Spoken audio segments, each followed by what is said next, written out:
The matrix I, which we call the identity matrix for a reason that's going to become clear shortly, consists of 1s along the main diagonal starting from the 1, 1, the first row, first column, and ending at the last row, last column.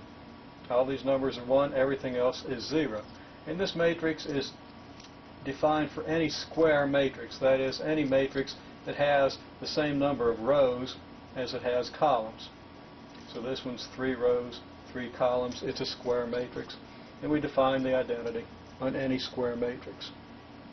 Now when we multiply the identity by let's say the vector ABC, which we'll call x, the x vector, so we're doing I times an x vector, an x column vector.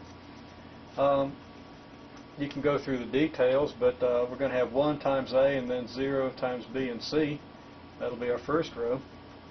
We'll have 0 times A and times C and 1 times B. That's going to give us our second row. And 0s times A and B here, 1 times C, to give us our third row.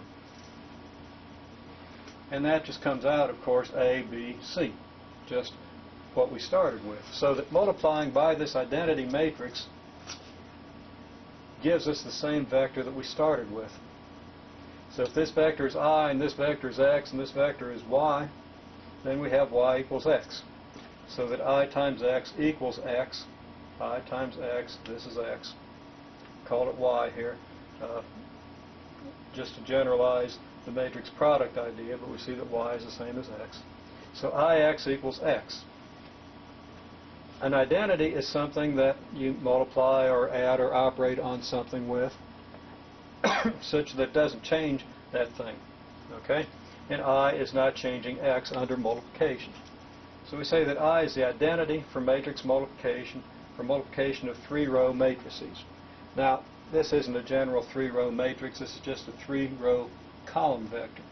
But if we had more columns here, and you can check this out, write out another column, D, E, F, and multiply by that column to get another column in your product matrix, you're still going to get the same thing. So it doesn't matter how many columns our matrix has. If we multiply it by the identity matrix, this 3 by 3 identity matrix, any 3-row matrix will get the same thing after multiplication. So this identity matrix is kind of important for the whole idea of matrix algebra, and we want to take a little bit more of a look at it. Okay, now how would we use the identity matrix? Why would we like to have an identity matrix?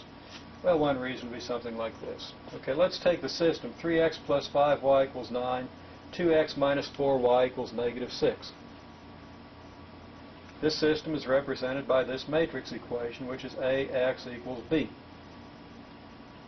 If we could find an inverse matrix for A, an inverse matrix, remember, inverses are things that you multiply to get the identity.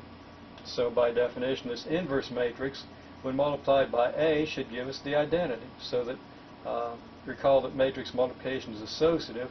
If we do A inverse times AX, that's the same as doing A inverse times A times X, which is the identity times X, or just X.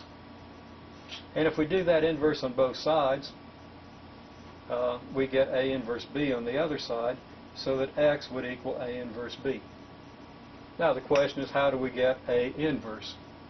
And that's a question that we'll answer a little bit later, but I want you to see this scheme, that if we left multiply both this side and this side by A, the A inverse A gives us the identity. The identity times X is just X. And that will be equal then to the inverse of the matrix times B.